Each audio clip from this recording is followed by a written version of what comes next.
Kumba, meaning roar in Swahili, is a roller coaster that can be found at Busch Gardens Tampa Bay. It is no secret that this is a monster of a roller coaster. With that being said, let's see how insane this coaster really is. This video is going to be my full review of Kumba. Let's get into it. Kumba can be found in the Congo section of Busch Gardens Tampa Bay. It is off the main path and was a little difficult to get to, but if you are in the park, make sure to stop and find it. The coaster is definitely worth it. Kumba is a sit-down coaster made by Bolliger & Mabillard, or B&M for short. Many say that this is the best of its kind, but that is not very hard as there are only 5 of them left in the whole world. There is, on the other hand, the new Floorless model that is very similar. They both have similar layouts, but the trains are different. On sit-down coasters, there is a floor, and on the floorless coasters, the floors are gone. It's a pretty simple difference. I have not had the chance to ride very many sit-downs, but I have ridden a couple of floorless coasters. And I will say, the sit-down coaster was way better than the floorless coasters I've ridden. It felt more forceful, it felt longer, and it was a lot more fun. But enough about the sit-down versus floorless coaster battle, and let's get into the little bit more technical stuff about Kumba. As mentioned, Kumba is a sit-down coaster manufactured by B&M in 1993. There is not much theming to the coaster. As you walk up, there is a bridge that must be crossed to get over the river rapids ride, and then another which crosses the coaster to get to the actual entrance. On all these bridges, you can get some good views of this roller coaster. You enter the queue that is pretty much all cattle pens. I feel like this coaster is kind of forgotten about because it's in the very back of the park and there was hardly any wait for it while I was there. But if you go to the internet, Kumba is said to be, by many, the best sit-down coaster out there. This left me with some questions. Sadly, I could not tell you if it is the best because it is the only sit-down I've been on, but man did it impress. Kumba can have up to 3 trains going at once, which is funny because the coaster actually has 4 trains. The reason behind this is the block zones. For those that don't know, a block zone is a section of track that can only be occupied by 1 train at a time. It also is a system that allows multiple trains to work on one roller coaster without crashing into each other. At the end of each block, there is a stopping device that is capable of stopping the train if the next block is not available. The coaster always has at least 1 more block zone than the trains. Kumba has a total of 4 block zones. They include the station, the lift hill, the mid-course brake run, and the transfer track brake. The coaster also has a final brake run too. That should count as 5 block zones. So that means that one of these is not a block, and I'm assuming that it's the final brake run. It would act more as a trim brake.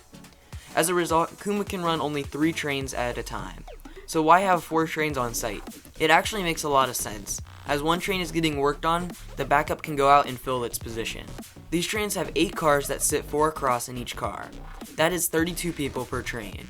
These trains feature over-the-shoulder restraints that are typical on sit-down and floorless coasters by B&M. Alright, let's get into the layout. You first take a right-hand turn out of the station and into the lift hill. This hill takes you to the highest point of the ride, standing at 143 feet tall. This is the only part of the ride where the rider immersion is broken. The hill faces out towards the facilities of the park and the Yingling beer factory that sits down the road. You hit the classic B&M pre-drop, turn to the left, and drop down the 135-foot drop. At the bottom of the drop is the on-ride photo. You then hit the first inversion, a vertical loop going right around the lift hill standing at 114 feet tall. This is a very visually pleasing element and is also a pretty intense one. You then go into a dive loop, and then a 0G roll flying right over the main path. The train dives down under a bridge to get to the Congo River Rapids, and enters a cobra roll. This is an element that consists of an Immelman loop straight into a dive loop. The train goes back under the bridge and flies up into the mid-course brake run. Even though it does slow you down, the drop off the mid-course brake run was more intense than I thought it was going to be. You drop to the left and into a pair of interlocking corkscrews. This is when you hit a corkscrew, turn around, and hit a corkscrew that goes through the previous one. It is a very picturesque section of the ride that can be seen on the bridge to the entrance of Kumba. Brace yourself though, I found this to be the easiest place in the layout to bang your head against the restraints. After this, you can feel the coaster starting to lose momentum. The train swerves to the left and into a tunnel. Even though the coaster is nearing the end, there is one more very intense section. It is a huge 360-degree upward helix. If you are on the right side of the train, you can literally reach to the right and touch the grass. After this element, you hit the final brake run. Even though I have not ridden the other sit-down coasters out there, I still would like to give somewhat of a prediction on how I think this coaster would stand up to the others. Let's start with the closest, the Incredible Hulk at Islands of Adventure. This is such a unique coaster compared to Kumba, so I would say that they are very close to each other on how good they are. Another sit-down looping coaster in the United States is Wildfire at Silver Dollar City.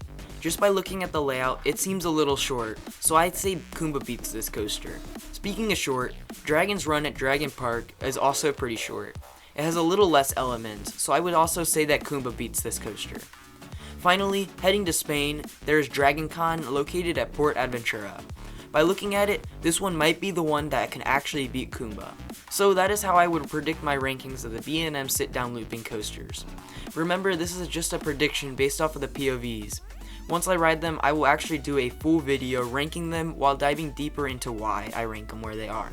So to wrap up this video with a pro and con list, well, what is there to dislike about this coaster? I've said it before and I'll say it again. This coaster is long, forceful, and fun. The coaster is a full-on monster. If I had to nitpick, I dislike staring out towards the park facilities as you rise up the lift hill. That is not a major issue with the ride, and I can look past that for this amazing experience. So it is an easy 10 out of 10 for Kumba in my opinion. Honestly, this coaster could be the best at Busch Gardens Tampa. The only rival right now would be Montu, the park's B&M inverted coaster. But I want to wait to ride Iron Gwazi before I set my rankings in stone for this park. Thank you so much for watching this review of Kumba at Busch Gardens Tampa Bay. Let me know what you think of this coaster in the comments below. If you liked it, please leave a like and consider subscribing as I plan on making more review videos like this in the future. Until then, peace out.